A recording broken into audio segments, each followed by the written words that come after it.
Welcome to History Raz. Today we uncover the hidden depths of one of history's most notorious kings, Henry VIII.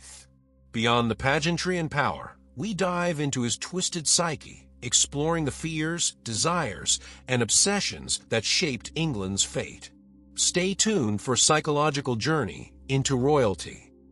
Henry VIII's psychological profile, twisted mind of a monarch who reshaped England. Part 1. Child of Destiny. Henry VIII was not born to be king, yet from his earliest days the weight of destiny hovered around him, shaping a character that would grow restless, demanding, and ultimately volatile, for, as the second son of Henry VII, he was initially shielded from the crushing burden of succession, allowing him to indulge in humanist learning music, languages, and athletic pursuits which nourished a mind that believed it was meant for greatness, even if the crown was intended for his elder brother Arthur, whose early death shifted the course of Tudor history and thrust young Henry into the center of ambition and expectation. Raised within the richly decorated chambers of the Tudor court, Henry absorbed the blend of medieval chivalry and Renaissance humanism that marked his education, where poets, philosophers, and theologians impressed upon him ideals of virtue, glory, and divine right which fed his sense of superiority, yet also sowed within him a constant awareness that kingship was a fragile prize, vulnerable to fortune's cruel hand. His tutors praised his quick intellect and physical vigor, reinforcing in him the conviction that he was not merely another royal child, but a vessel of promise destined to embody both the martial heroism of legendary kings and the refined brilliance of learned princes, so that from youth he was enveloped in a narrative of exceptionality that later left him intolerant of disappointment and betrayal. The sudden death of Arthur in 1502 not only changed Henry's place in the succession, but also carved deep impressions upon his psychological makeup, for he saw how mortality could upend dynastic plans overnight, teaching him that survival alone could propel one into unimagined power, while simultaneously awakening in him a lifelong dread of impermanence and instability that would later drive his obsessive concern with heirs and succession. As a boy, he watched his father, Henry VII, rule with caution, austerity, and suspicion, traits born of usurpation and war, which instilled in the young prince a contradictory lesson, for while he admired the strength and authority of his father, he also developed a disdain for restraint, preferring magnificence and liberality to caution and frugality. Yet beneath this bravado, he retained his father's legacy of mistrust, a seed of paranoia that in later years would bloom into a readiness to see treason in every shadow.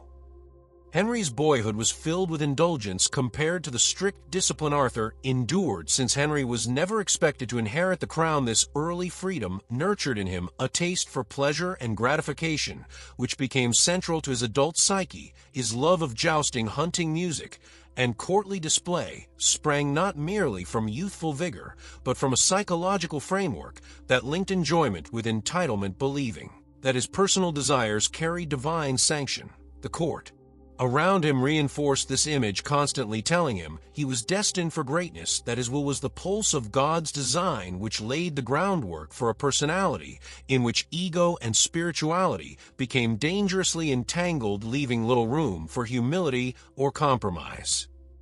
The early loss of his mother, Elizabeth of York, in 1503 further shaped Henry's emotional landscape, robbing him of maternal warmth and intensifying his attachment to ideals of feminine loyalty, purity, and dynastic utility. Her death created in him a quiet wound that later manifested in his fixation on wives as bearers of security and heirs, while simultaneously making him fear female betrayal or failure, since maternal absence and dynastic anxiety had already intertwined in his subconscious. By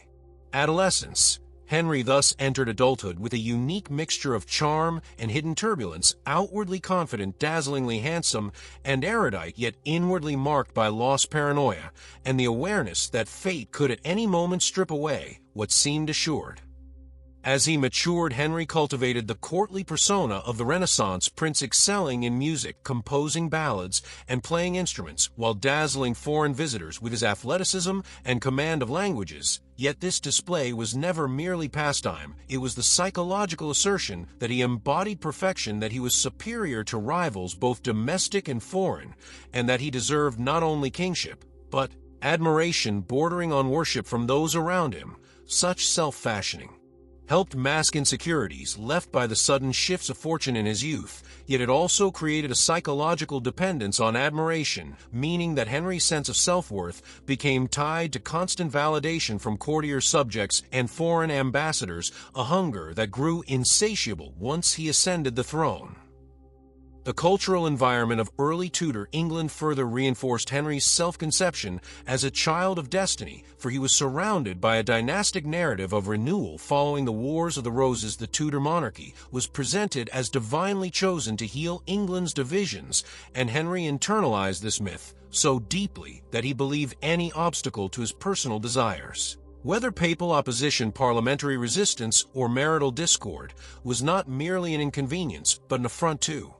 God's will working through him. Thus, his early years planted the psychological foundation for the absolutism and ruthlessness that would later define his reign.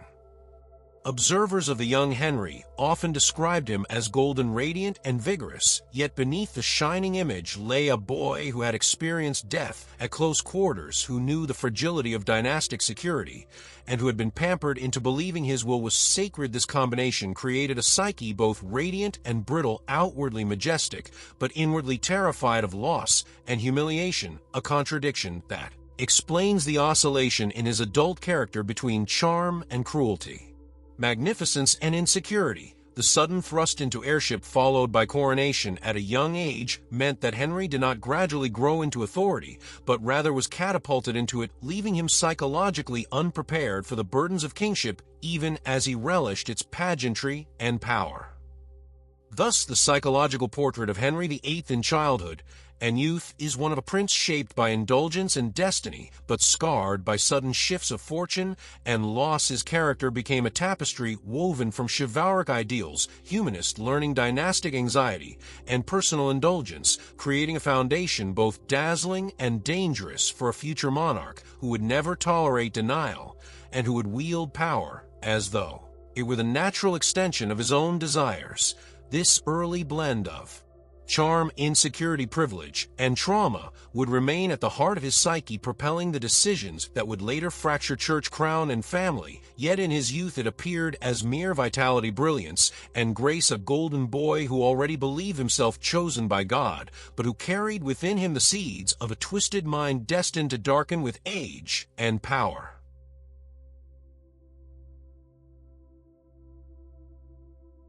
Part 2. Prince turned King. When Henry VIII ascended the throne in 1509 at just 17 years old, he stepped from the gilded chamber of the pampered prince into the throne room of absolute sovereignty, and the sudden transformation from carefree youth to monarch unleashed psychological currents that would ripple through every decision of his reign. For Henry was neither groomed for careful rule, like his elder brother Arthur, nor tempered by years of governance, but rather catapulted from indulgence to power, which fed both his confidence and his immaturity, leaving him eager to display magnificence, yet impatient with restraint. The coronation itself was a dazzling affair staged to present the new king as the embodiment of vigor, splendor, and hope for England, and this public spectacle resonated deeply within Henry's psyche, affirming his belief that kingship was not merely an office, but an extension of his own brilliance and body of belief that would define his understanding of rulership as a theater of self-glorification rather than an administrative duty.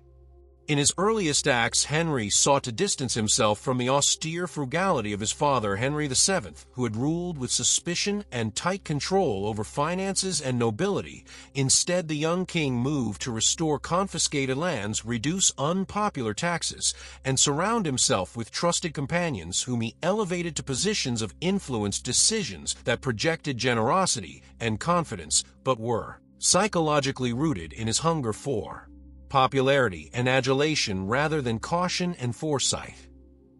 The early years of Henry's reign revealed a monarch intoxicated with the sense of limitless possibility, and this intoxication was magnified by his youth, beauty, and charisma, for he was praised as a Renaissance prince embodying physical vigor, intellectual skill, and moral virtue, and such praise reinforced the dangerous illusion that his reign would be marked by glory without consequence, creating a psychological blindness to the fragility of power. which would later erupt into disillusionment when reality intruded upon his ambitions.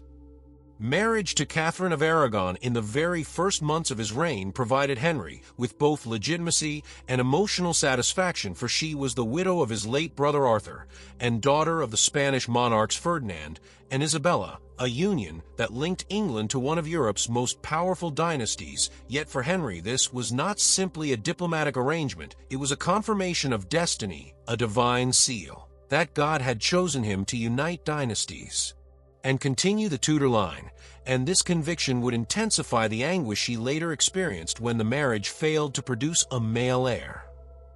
As King Henry reveled in the pageantry of tournaments, masks, and courtly entertainments, activities that fed his appetite for admiration and applause, but also signaled a deeper psychological need to perform kingship rather than merely administer it, for Henry saw himself as a living symbol of majesty, and thus measured success not in stable governance, but in the thunder of cannons, the splendor of banquets, and the glittering reports sent abroad by foreign envoys describing England's magnificence. Under his rule,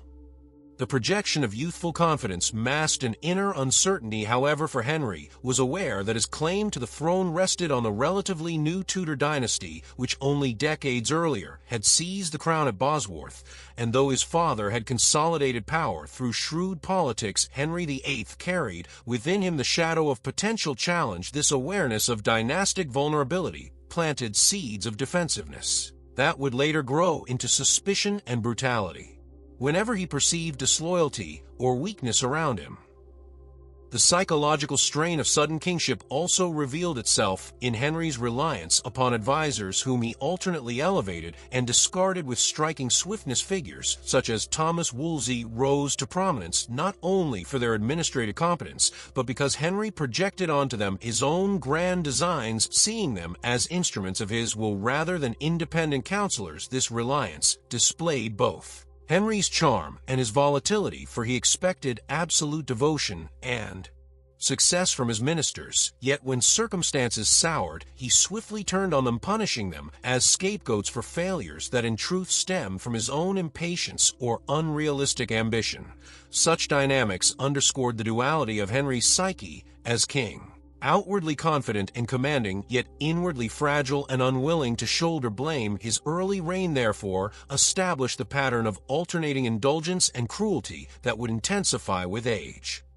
Henry's conception of monarchy in these formative years reflected the influence of both chivalric romance and divine right ideology. He imagined himself as a warrior king in the mold of Henry V, destined to lead England to martial glory and continental recognition, and this imagination fueled his pursuit of wars in France, which were framed as national honor, but psychologically served as stages for personal heroism. His sense of kingship was inseparable from ego, so that policy became performance and performance became policy. Yet the practical realities of war and diplomacy soon complicated this fantasy, for while victories like the Battle of the Spurs flattered his image, the costs of war strained England's resources and exposed Henry to the dissonance between his dream of immortal glory and the limits of his realm. This tension between ambition and limitation sowed within him the seeds of frustration that later hardened into rage when his desires met opposition. The young king's psychological relationship with power was also shaped by his view of kingship as an almost theatrical role. He thrived on ceremony, procession, and ritual, not merely because they reinforced authority, but because they satisfied his craving for spectacle. Henry believed that to be king was to be admired and adored. Every public display was a mirror reflecting his sense of magnificence, yet this dependence on adulation created a fragility in his character, for when admiration faltered or dissent emerged, he experienced it not as ordinary politics, but as a personal wound demanding retaliation. This link between self-image and kingship explains why his reign evolved into cycles of generosity and vengeance, magnanimity when adored, cruelty when defied, a rhythm already visible in the first decade of his rule. The psychological transformation from prince to king was therefore marked by both exhilaration and instability. Henry VIII's accession gave him the opportunity to indulge his appetite for grandeur and assert his will with seemingly divine sanction, but it also exposed the immaturity and insecurity bred by his sheltered youth and sudden promotion. He entered the throne as a radiant youth admired across Europe, but within his mind he carried the contradictory burdens of dynastic fragility, personal ego, and a dangerous belief that his desires equaled destiny. This fusion created a volatile foundation for future conflicts, for Henry would not view kingship as a duty bound by tradition and restraint, but as a personal stage on which his will must always triumph.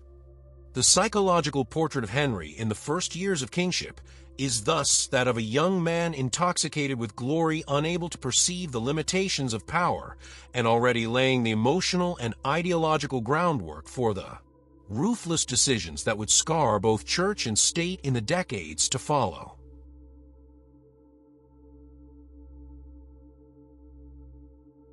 Part 3. Courtly Splendor and Ego. Henry VIII's reign was in many ways a mirror held up to his own vanity, for the king conceived of courtly splendor not merely as decoration of power, but as an extension of his psyche, a dazzling performance designed to project strength, security, and divine favor even when doubt gnawed at his mind. And it was in the glittering spaces of his palaces, jousting fields, and banquet halls that his ego was most fully on display. For here Henry could both see and be seen basking in admiration that reinforced his belief in his exceptional destiny. The court became the theater of his identity, where he choreographed every element from architecture to attire to entertainment, transforming the Tudor monarchy into a spectacle that astonished both foreign dignitaries and English subjects alike. Yet beneath the magnificence lay a psychological dependence on adulation, for Henry's self-image required constant reflection in the eyes of others, like sunlight needing mirrors to shine, and when admiration faltered, his ego trembled into insecurity and wrath. The masks and pageants Henry adored were not trivial diversions, but enactments of his internal drama, where he often appeared as heroic knights or mythological figures symbolizing his idealized self, and such performances allowed him to escape the burdens of governance by immersing himself in fantasy, reinforcing the dangerous illusion that kingship was a role played with costumes and applause rather than a responsibility demanding compromise and restraint.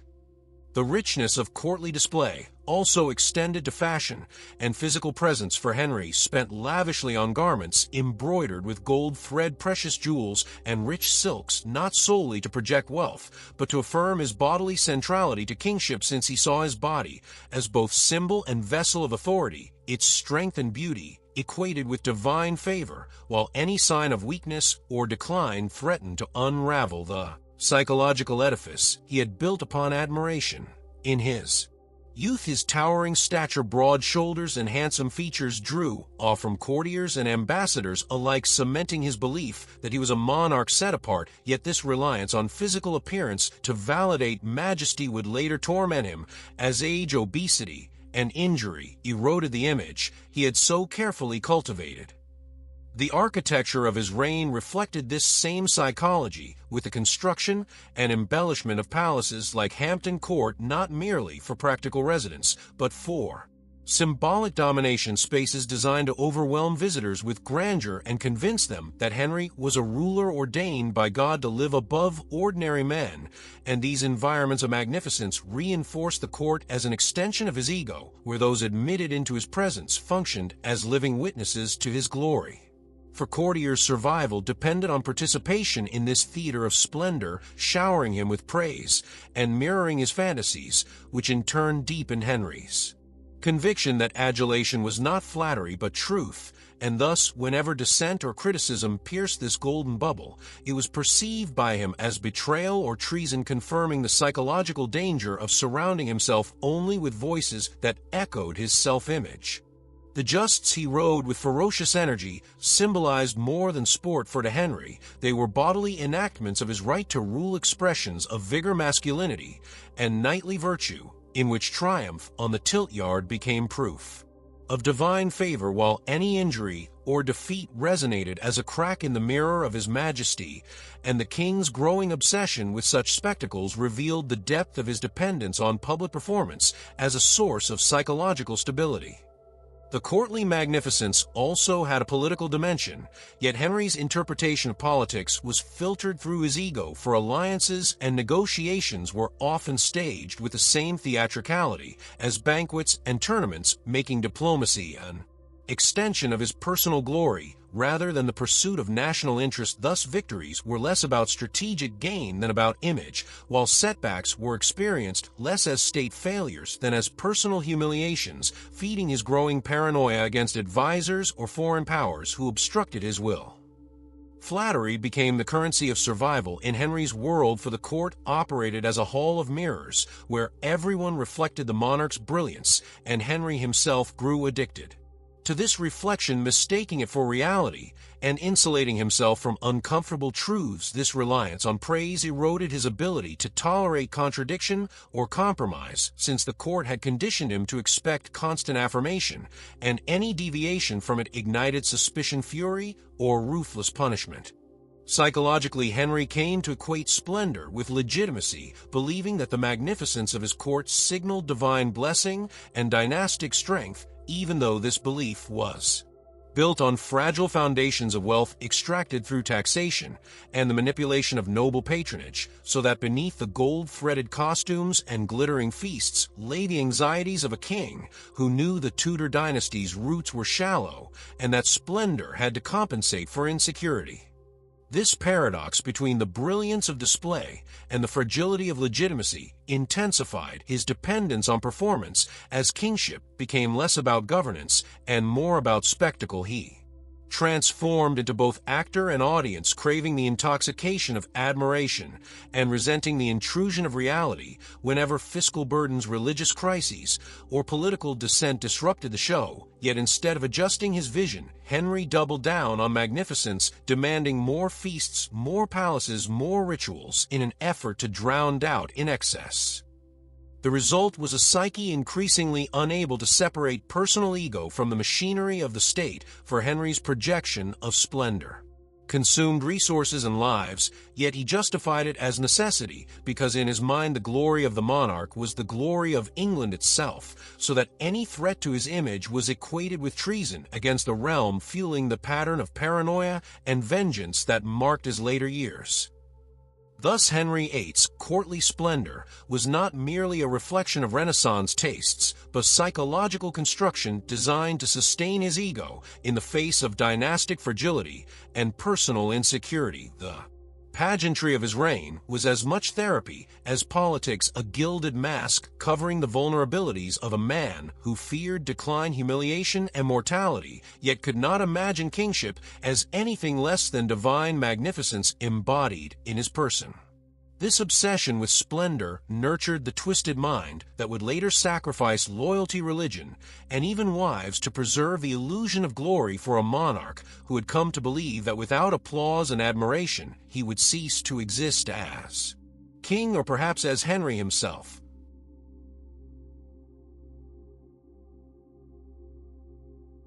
Part 4. The Shadow of Insecurity. Beneath Henry VIII's glittering magnificence and confident displays of power lurked an ever-present shadow of insecurity that gnawed at the edges of his psyche, shaping decisions that seemed ruthless or erratic to observers, yet were rooted in a deep psychological fear of fragility. For though he styled himself a divinely ordained monarch, he knew that the Tudor dynasty was young, its legitimacy questioned by rivals who whispered of Yorkist claims and usurpation, and this awareness made Henry constantly anxious that his throne could be lost as suddenly as it was gained.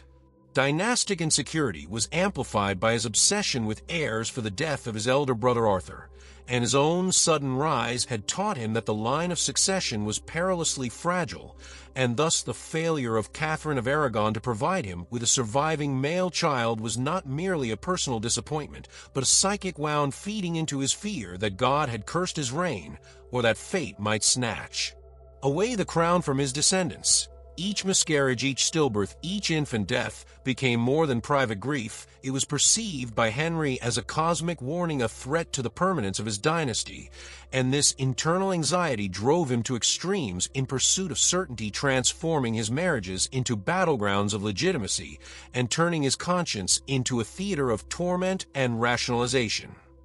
Even in matters beyond heirs, Henry's insecurity was visible in his quickness too.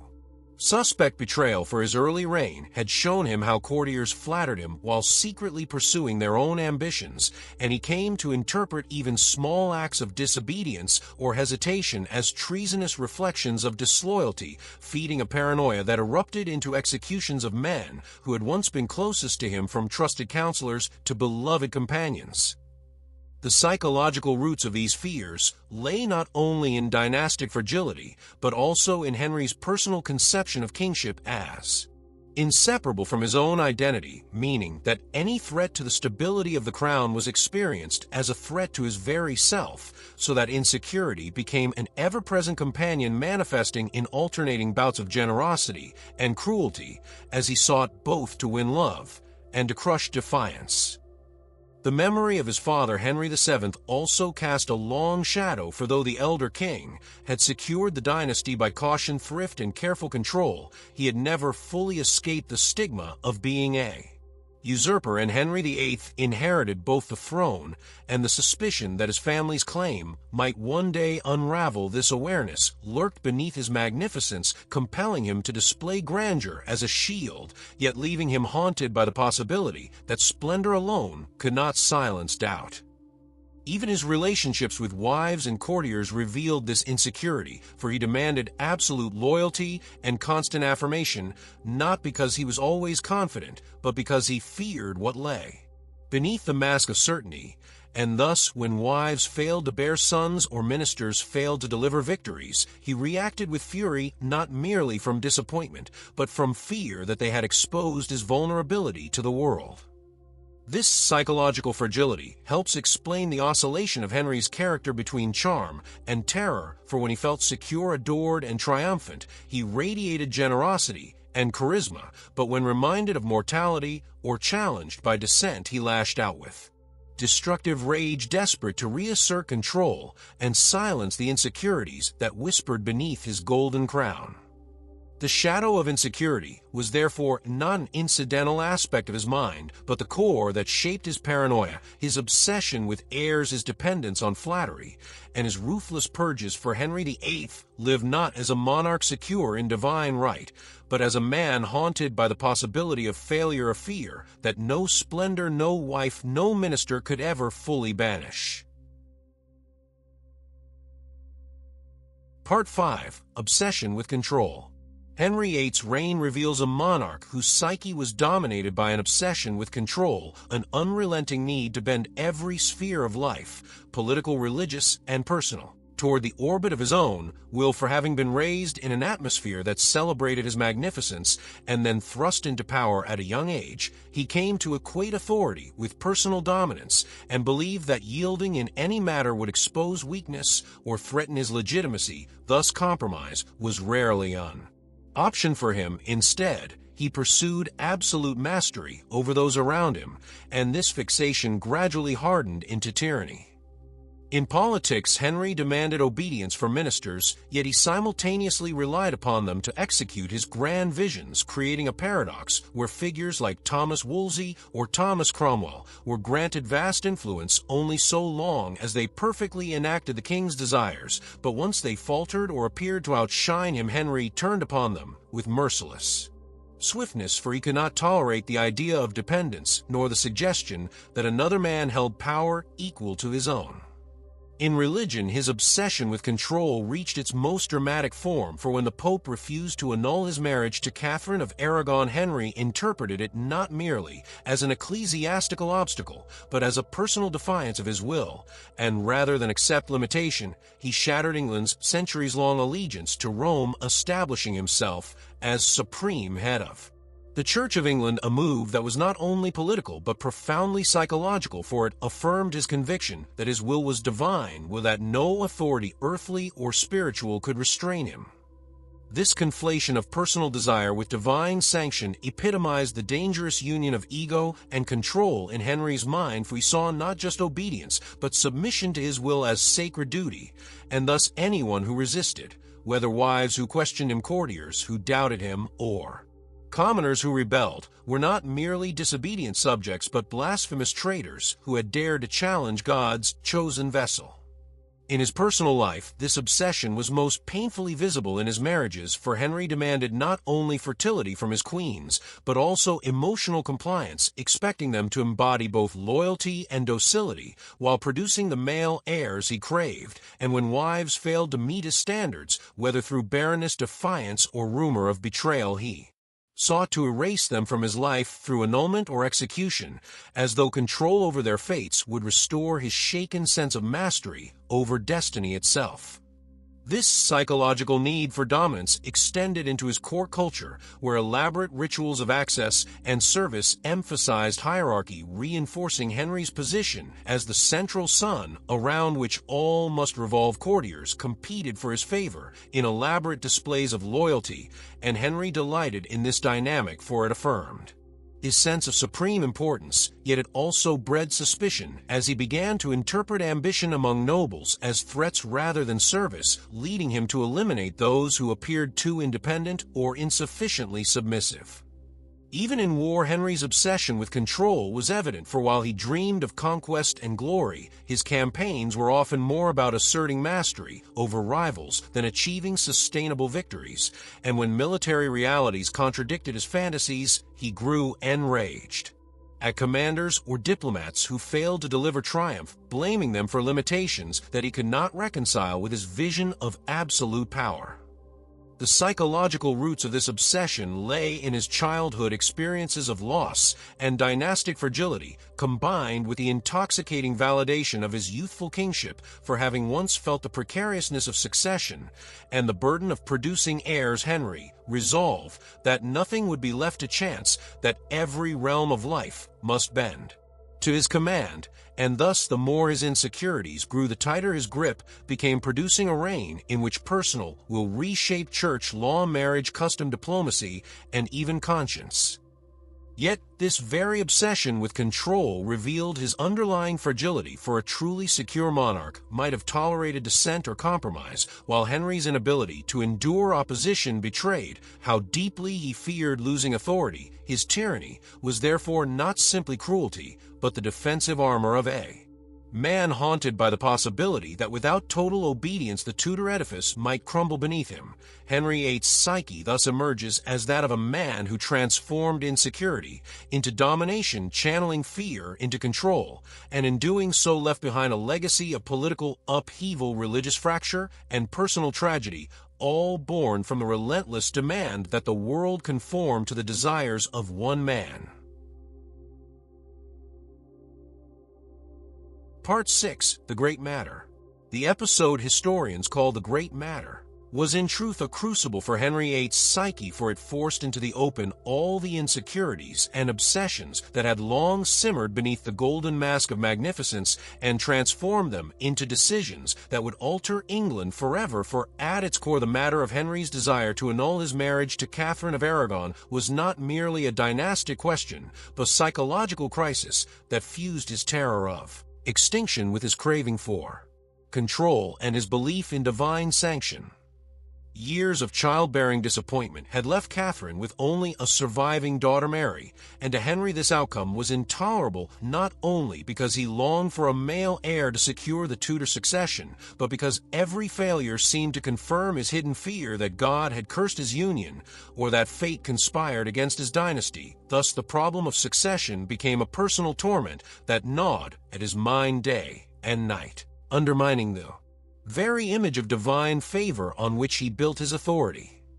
Rather than accept that fate might not grant him a son, Henry began to rationalize his misfortune by interpreting Scripture in ways that suited his desperation, convincing himself that his marriage to his brother's widow was contrary to divine law, and therefore invalid in God's eyes. This was not only theological reasoning, but a psychological defense mechanism, for by framing the union as cursed, Henry could externalize blame onto divine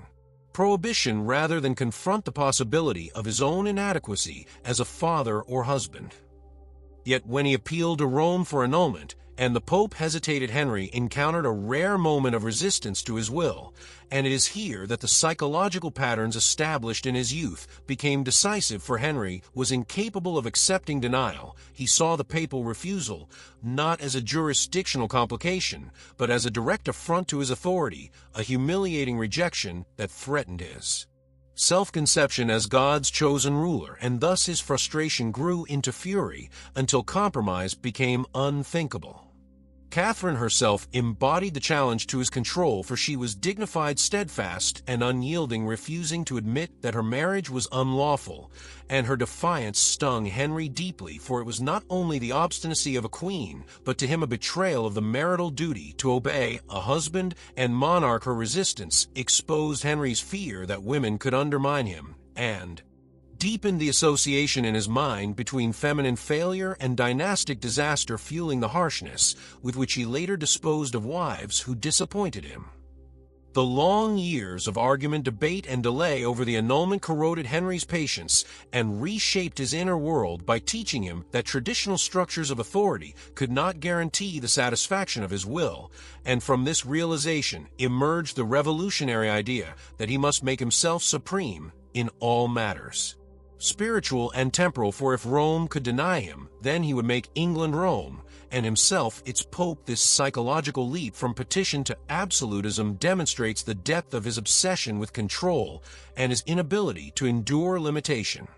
In the process, Henry reconfigured conscience itself, bending religion into a tool of self-justification, for he persuaded himself that pursuing annulment was not lust or selfishness, but righteous obedience to God's law, a rationalization that allowed him to cloak personal desire in divine necessity and to crush opposition as blasphemy against heaven rather than dissent against the king.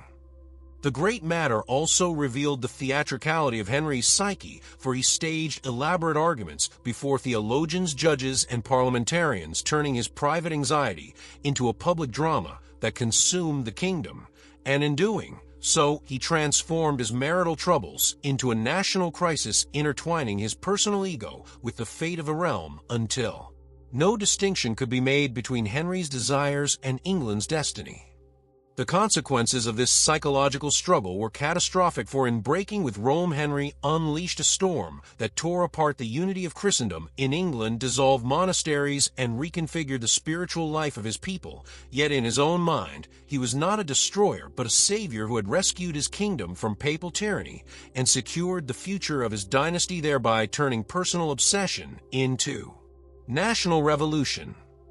The Great Matter thus stands as the moment when Henry's twisted mind fully revealed itself, for what began as insecurity about heirs metastasized into an unyielding demand for control, and what began as a marital problem became the justification for tyranny and transformation. Henry's psyche could not accept denial, could not endure limitation, and so he remade the world to conform to his will regardless of cost to faith, to family, or to country.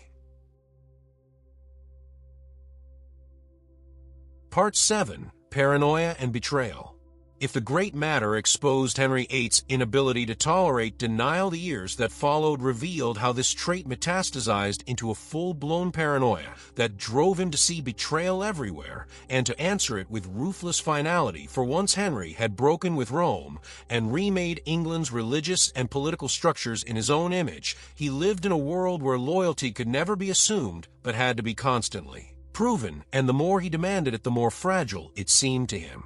until suspicion became the default lens through which he viewed both friends and enemies.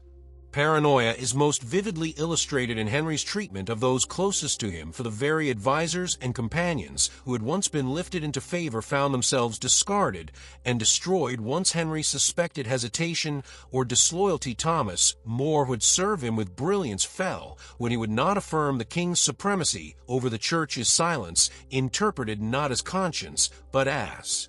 Treachery. Thomas Cromwell, who engineered the very break with Rome and reshaped the kingdom according to Henry's vision, was eventually executed when he failed to secure a marriage alliance that pleased the king, and these betrayals of friendship were not political accidents, but psychological necessities, for Henry could not bear the thought that he was dependent on any man, nor that any man could thwart his will. This paranoia extended into his marital life, with devastating consequences for Anne. Boleyn, who had once embodied his defiance of Rome, became the victim of suspicion and accusation, her sharp wit and failure to provide a male heir feeding Henry's growing belief that she conspired against him with lovers and courtiers, a narrative that justified her brutal execution and erased her from his life, as though betrayal had to be purged with blood. Jane Seymour, who followed her, fared better only because she provided the longed-for son, but her early death left Henry again haunted by the specter of loss, and the idea that even women he loved could not be trusted to provide the permanence he sought.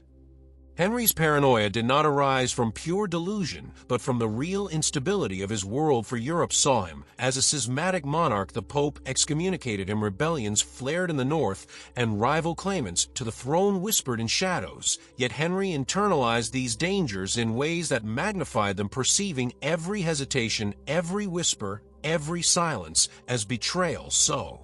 that even minor disobedience became evidence of conspiracy, and in this climate the axe became the ultimate solution to his fears. The executions of wives, ministers, and nobles were not simply political purges, they were psychological exorcisms, for Henry believed that by cutting away traitors, he could purify his world of disloyalty and reassert control, yet each execution only deepened the atmosphere of fear, making genuine loyalty impossible, for no subject could truly trust a king who devoured his companions, thus creating a vicious cycle where paranoia bred betrayal, and betrayal bred more paranoia. The court became a place of terror, where survival depended on reading the king's moods, and echoing his desires for to misstep was to invite destruction, and this dynamic reinforced Henry's twisted psyche by surrounding him with yes-men who confirmed his worst suspicions rather than challenged them, ensuring that paranoia was never tempered by reason. At the heart of this psychological unraveling was Henry's inability to distinguish between personal affront and political opposition to him. Every disagreement was treason, every hesitation betrayal, every failure an attack on his very self, and this fusion of personal ego with state loyalty made paranoia not only inevitable, but rational in his mind, for if he was England itself, then any doubt in him was treason against the realm. Thus Henry VIII's reign entered a darker phase, where the Golden Prince, who once dazzled Europe, became a tyrant who trusted no one. The executions of More and Boleyn, Cromwell, and countless others, standing as grim monuments to a psyche twisted by suspicion and fear, a man who sought certainty through blood and found only more ghosts to haunt him. Part 8. The Cult of Masculinity. At the core of Henry VIII's psyche was an obsession with proving himself the ultimate embodiment of masculine power, a fixation that shaped his politics, his marriages, his wars, and even his self-image. For masculinity to Henry was not simply a matter of physical strength or virility, but the very essence of kingship, without which his authority would crumble, and his dynasty be mocked as weak. So from his youth, he cultivated the persona of a warrior king, jousting in glittering tournaments, hunting with relentless energy, and projecting the image of an invincible monarch whose body was as much a symbol of sovereignty as his crown.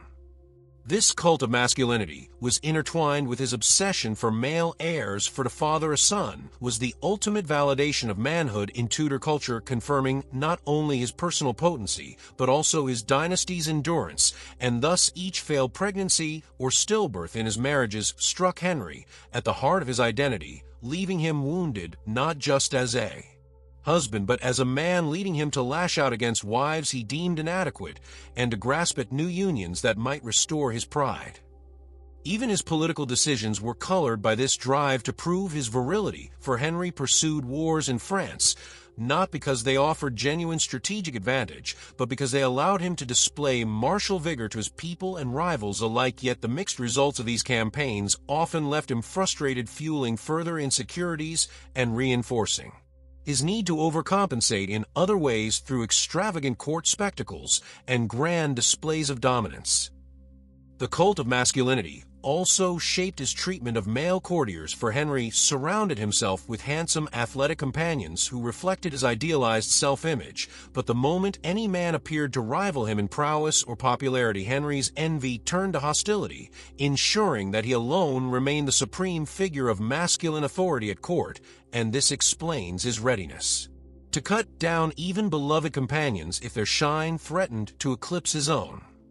Psychologically, Henry's obsession with manhood was both armor and wound, for it gave him a framework to project confidence, but also trapped him in an endless cycle of performance where any sign of physical decline or political setback became a crisis of identity, and this fragility became more pronounced as he aged and injuries robbed him of the athletic body that once defined him, leaving him haunted by the loss of the very image he had built his authority upon.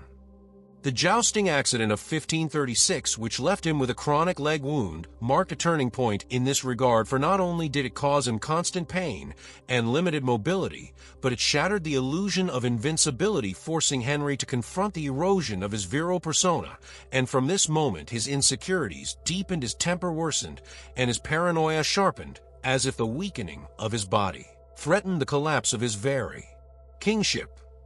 The cult of masculinity also played into his religious policies, for in casting himself as head of the Church of England, Henry presented his authority as a kind of divine patriarchy in which he was both father and ruler of his realm, an image that reinforced the idea that masculine dominance was natural, sacred, and unchallengeable, and this self-perception justified his crushing of opposition with brutal severity. As a father disciplines disobedient children, what emerges from this psychological portrait is not merely a man obsessed with heirs or power, but one trapped by his own ideals of masculinity, who pursued dominance, love, and legacy as tests of manhood, and who in turn grew more tyrannical as his body betrayed him, leaving him desperate to assert control through fear when his former vigor could no longer inspire loyalty. Part 9. The Fragile Ego of a God King.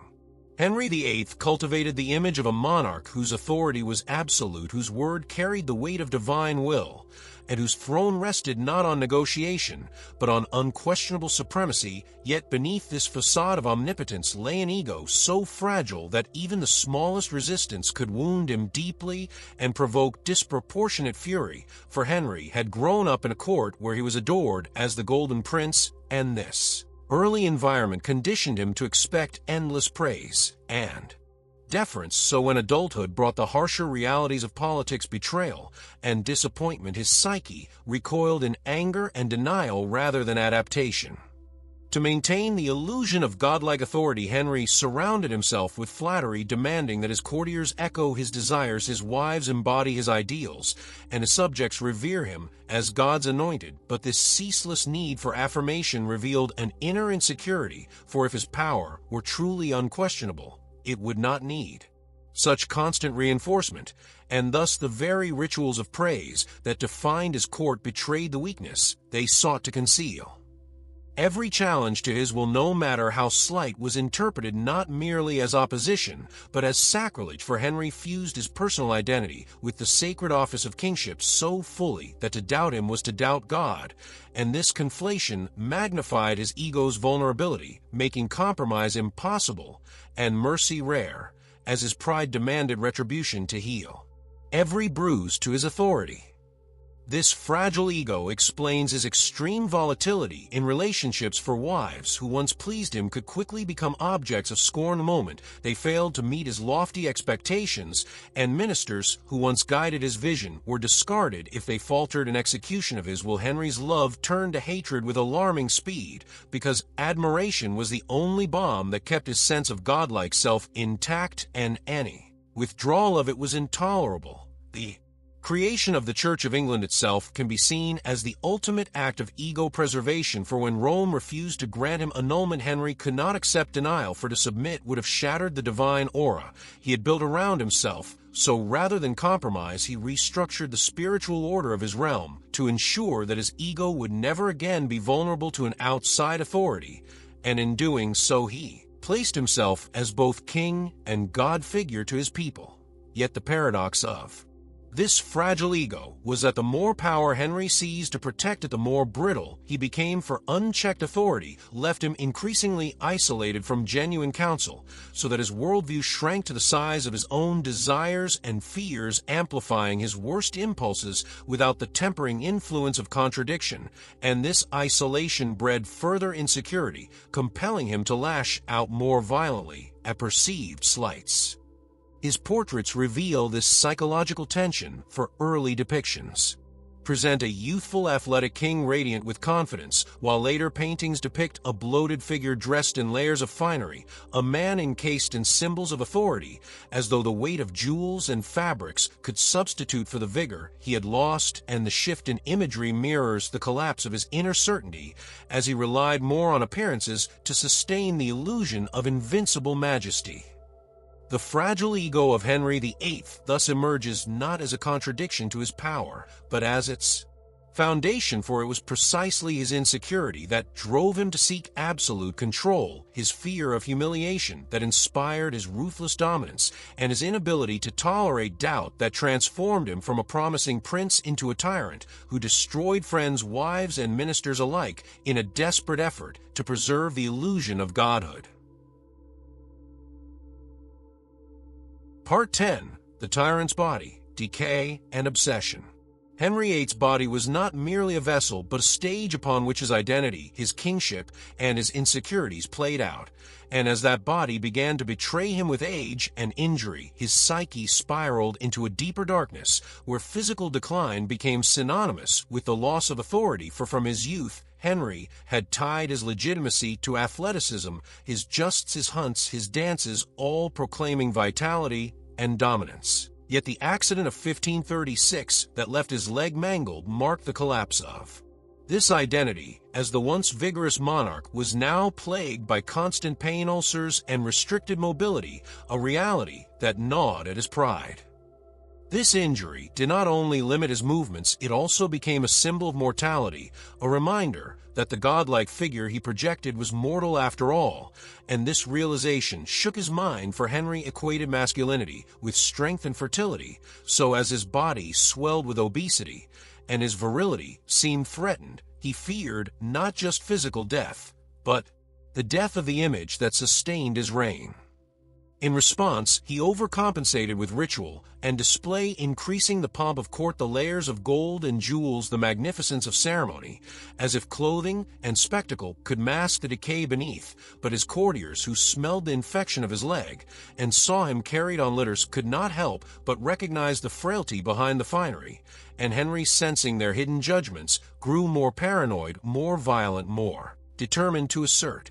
dominance through terror. The psychological torment of bodily decline also sharpened his cruelty, for each sign of weakness provoked rage directed outward toward wives who disappointed him, ministers who faltered, or subjects who disobeyed his word, for he projected onto others the failure he feared within himself, making his court a place where the king's mood swings held life or death consequences.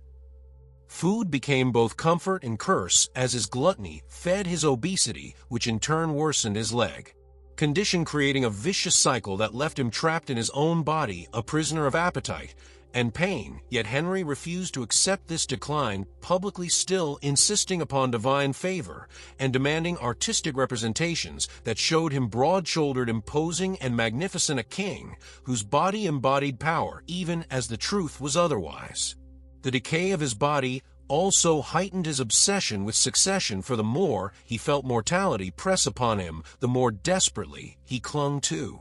the need for a male heir to carry forward the dynasty that his broken flesh could no longer secure alone, and this urgency translated into impulsive decisions of marriage, annulment, and execution, all fueled by the ticking clock of his failing health. Henry's body thus became a battlefield where pride and mortality clashed, his physical suffering intensifying his psychological torment, until he sought solace only in domination, for if he could not master his body, he would master his court, his church, his kingdom, bending all around him to his will, so that the crumbling of his flesh would not be mirrored by the collapse of his authority. By the final years of his reign, the once radiant prince was transformed into a monstrous figure, swollen and bedridden, yet still feared by those who approached him, for his voice, his command, his wrath, remained weapons sharper than swords. But beneath the silks and scowls lay a man undone by the betrayal of his own body, a tyrant who fought not only foreign foes and political rivals, but the inexorable decay of flesh that mocked his claim to immortality. Part 11. Love, Lust, and the Quest for Control. Henry VIII's approach to love was never rooted in affection alone, but in a volatile mix of lust, ambition, and the unrelenting need for control, for to him women were not companions in the modern sense, but symbols, extensions of his power, and instruments through which his legacy might be secured. Yet the paradox was that Henry could be both passionate and brutal, investing his emotions with great intensity, only to withdraw them with equal ferocity when his expectations were not met. His early devotion to Catherine of Aragon reflected genuine loyalty and admiration, but as years passed without a male heir, the relationship shifted from a union of mutual respect to a battleground where his frustration with fate, his anxiety over succession, and his wounded pride converged into resentment and cruelty, showing how his love life was inseparable from his psychological need for dominance. With and Boleyn, Henry's passion flared into obsession, the pursuit of her consuming his thoughts and compelling him to sever ties with Rome, a decision that reveals how lust and ego could eclipse reason in his mind. For, and was not merely a woman, she was the object that could validate his potency and defiance of authority. Yet once she ceased to satisfy these roles, once her inability to bear a son contradicted the image Henry projected, he cast her aside with ruthless speed, exposing that his love was conditional on control.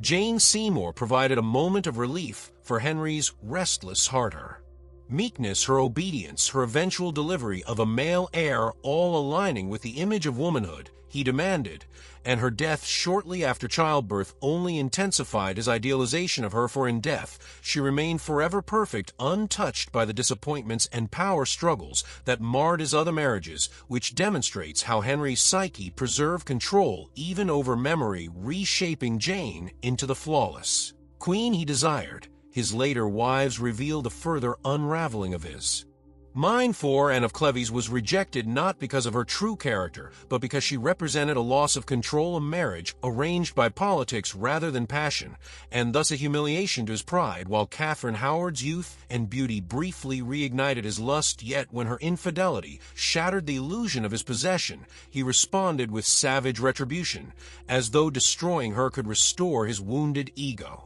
Catherine Parr, by contrast, reflected Henry's late life need not for passion but for stability and care, her role resembling that of a nurse as much as a queen, revealing how age and decay had transformed his desires from conquest to survival. Yet even then Henry's need for control lingered, for he demanded her obedience even as she guided his children and softened the harsher edges of his later reign. What emerges from this turbulent pattern is a psychological truth that Henry's relationships were mirrors of his inner turmoil, for love was always entwined with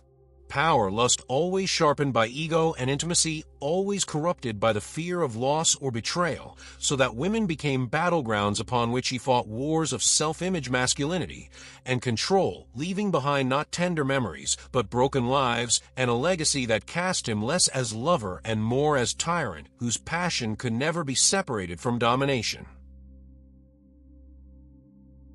Part 12. Paranoia and the Machinery of Fear. As Henry VIII's reign lengthened, and his anxieties deepened, paranoia became the defining feature of his rule, transforming the Tudor court into a theater of suspicion, where loyalty was never certain, and fear became the most reliable instrument of control. For Henry's psyche was plagued by the sense that betrayal lurked in every corner, whether in the whispers of courtiers, the ambitions of nobles, or the judgments of foreign rulers, and so he constructed a system in which fear itself was the glue that held power together.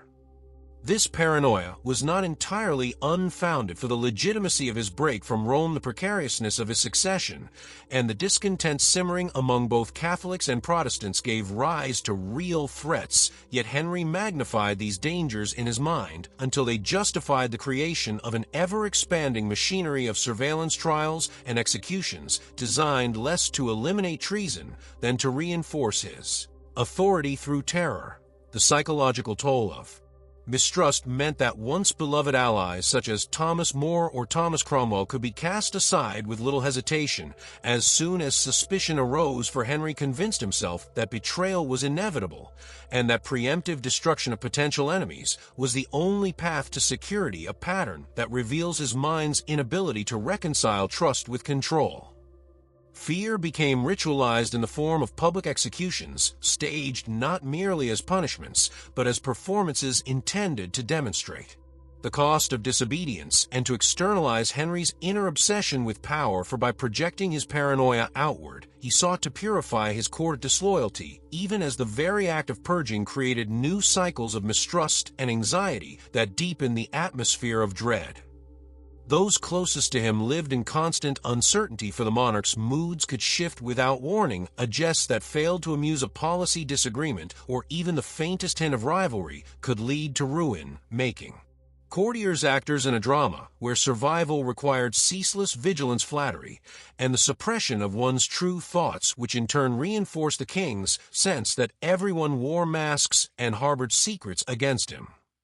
Paranoia also fed his theological obsessions as he imagined conspiracies linking foreign powers, the papacy, and disobedient subjects into vast networks of treachery, thus justifying the expansion of his control over religion and law. For Henry's mind blurred the line between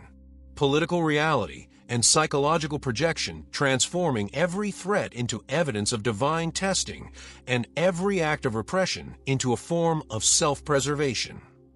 By the closing years of his reign, paranoia had so entwined itself with governance that it was impossible to distinguish his personal fears from state policy, with laws tailored to protect his fragile image, censorship stifling dissent, and even the succession question reframed through the lens of imagined plots against his chosen heirs, showing how the king's mind had become both the engine and the prison of his rule.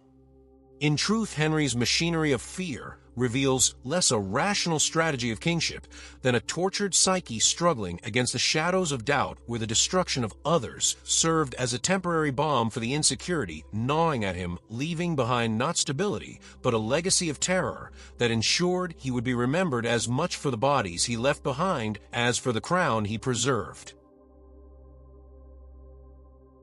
Part 13. The Mirror of Religion and Divine Kingship. Religion in the mind of Henry VIII was never a fixed creed, but a mirror reflecting his insecurities, ambitions, and craving for divine validation. For while the world remembers him as the monarch who shattered England's bond with Rome, his decision was not the act of a reformer guided by theology, but of a man who sought to bend heaven itself to affirm his will, thereby reshaping Christianity in England into a tool of personal legitimacy rather than spiritual truth. The annulment crisis with Catherine of Aragon revealed the first fracture, for when the Pope denied his request, Henry's pride could not bear the humiliation of subordination to a foreign authority, and so he transfigured his personal grievance into a cosmic struggle, convincing himself and others that he was God's chosen ruler, who must cleanse his kingdom of papal corruption, a projection that reveals the psychological need to justify his desires as divine imperatives. This shift was not merely political, but deeply psychological, for by assuming the mantle of supreme head of the Church of England, Henry created a theological framework in which disobedience to him became blasphemy, equating personal loyalty with religious faith, and constructing a world where God and king were indistinguishable, a dangerous fusion that fed his paranoia while sanctifying his power. His fluctuating policies toward reformers and traditionalists demonstrate how religion for Henry was less about truth than about control, for he alternately burned Protestants and Catholics, depending on which group threatened his image of divine kingship, exposing a mind less committed to doctrine than to the preservation of authority, where inconsistency was masked as balance, but in truth revealed inner conflict and opportunism. Even scripture was weaponized for Henry, turned biblical passages into mirrors of his desires, finding justification for annulment for obedience and for succession disputes in verses interpreted to reinforce his decisions, showing how he used faith not as a guide, but as a confirmation of what he had already chosen to believe. His obsession with being perceived as divinely anointed also shaped his public image, for every procession ceremony and proclamation was designed to reinforce the impression of sacred monarchy, with Henry standing not as a sinner before God, but as a chosen instrument through whom gods will flow, thereby transforming ordinary kingship into a theater of sanctity that left little space for dissent. Yet beneath the pageantry lay a deep psychological contradiction, for Henry wrestled with guilt, the fear of divine punishment, and the recognition that his actions, divorces, executions, the dissolution of monasteries, often transgressed the very Christian values he claimed to uphold, so that his reliance on religious justification functioned as both shield and salve, allowing him to deny his own culpability by cloaking ambition in the language of faith. In the end, Henry's manipulation of religion reveals a psyche incapable of separating the sacred from the personal, a mind that demanded God serve as a reflection of his own authority, thereby distorting faith into a mirror of power and leaving a legacy where the English Reformation was not born from theological conviction, but from the twisted psyche of a king who could not tolerate a God greater than himself. Part 14: Decline, Decay, and the Weight of Guilt. In the twilight of Henry VIII's reign, the grandeur that had once defined his kingship gave way to the stark reality of a body failing and a conscience haunted, for the robust prince who had dazzled Europe with athleticism, charm, and confidence was now a bloated and pain-ridden monarch, crippled by ulcers, obesity, and the relentless passage of time, each ailment serving as a physical manifestation of the psychological burdens he carried. The decline of his body intensified the decline of his spirit. For confined by pain and immobilized by weight, Henry's world narrowed to the confines of his chamber, where isolation fed paranoia and left him ample time to brood on the choices that had shaped his kingdom and shattered his personal life, filling him with bursts of rage alternating with moments of deep melancholy. The ghosts of his past wives and former allies seemed to shadow him, for Catherine of Aragon's quiet dignity, Mary's estrangement, and Boleyn's fiery downfall, Jane Seymour's death in childbirth, and Catherine Howard's tragic execution were not simply political episodes, but intimate failures that gnawed at his conscience, though rarely admitted aloud. And though he projected an image of divine justification, his private life bore the scars of guilt disguised as necessity.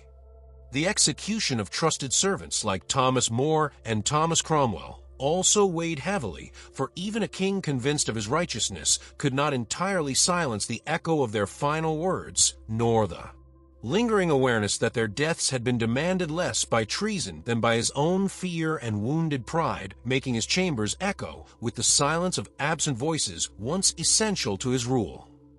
As his strength waned, Henry's desire for control only deepened, for he tightened his grip on succession, obsessively securing Edward's inheritance while sidelining threats real or imagined, for in this stage, his psyche revealed the desperation of a man who feared the chaos that might follow his death, and thus sought to shape posterity as fiercely as he had shaped his present, though his tools were diminished by infirmity. Public appearances became rarer, yet carefully staged spectacles where he hid the worst of his decline behind pageantry, for Henry's mind could not bear the humiliation of vulnerability, and so he demanded that even in sickness he be seen as the embodiment of majesty, though courtiers whispered of his foul temper and his festering sores, symbols of a king physically rotting. Even as he demanded worship like a god, moments of reflection occasionally broke through his rage, as he turned increasingly to religion, not with reformer's zeal, but with the desperate hope of forgiveness, a man who feared that divine judgment might not mirror the earthly absolution he had crafted for himself. And in these rare moments of humility, Henry revealed the fragile humanity beneath the crown, a man terrified of the eternity that awaited him.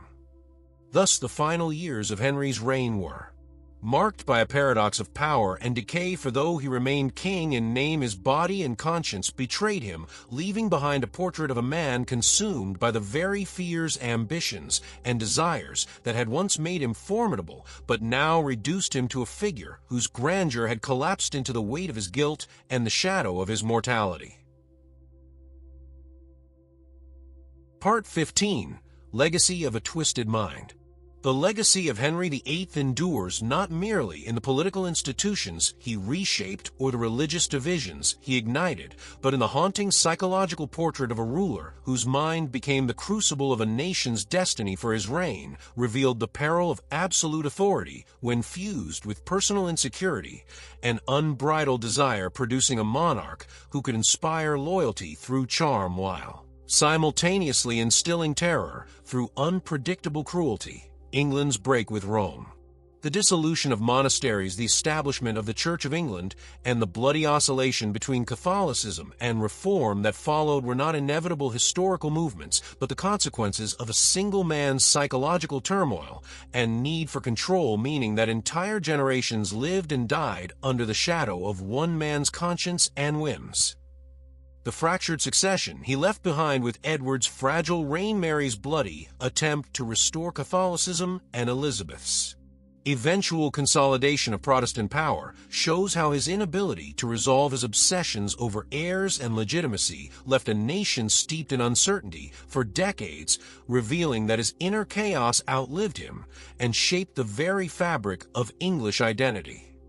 The psychological legacy is equally telling, for Henry became the archetype of the tyrant cloaked in divine right, a ruler who redefined kingship not as stewardship, but as self-deification, where the monarch's mind became law and his impulses became doctrine, setting a precedent that both fascinated and horrified contemporaries and later generations alike. His story resonates because it exposes the fragile boundary between greatness and ruin in leadership, for the same qualities that made Henry commanding,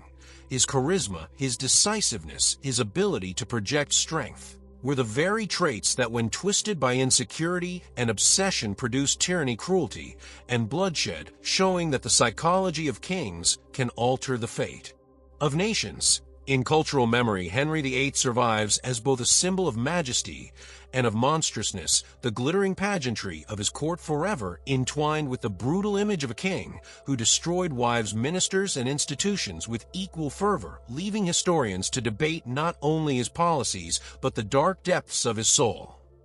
Ultimately, Henry's legacy is that of a monarch whose twisted mind was both the engine of transformation and the source of destruction, proving that the psyche of one man can become the axis of history, and that behind the gilded crown lay a tormented being whose desire for love, power, and immortality reshaped England while damning his own memory to eternal fascination and fear. Thank you for watching. If you enjoyed this deep dive into Henry VIII's mind, don't forget to like, share, and subscribe for more untold stories of history's greatest rulers. Join History Raz again, where we reveal the hidden truths and psychological layers behind words changing events. See you next time.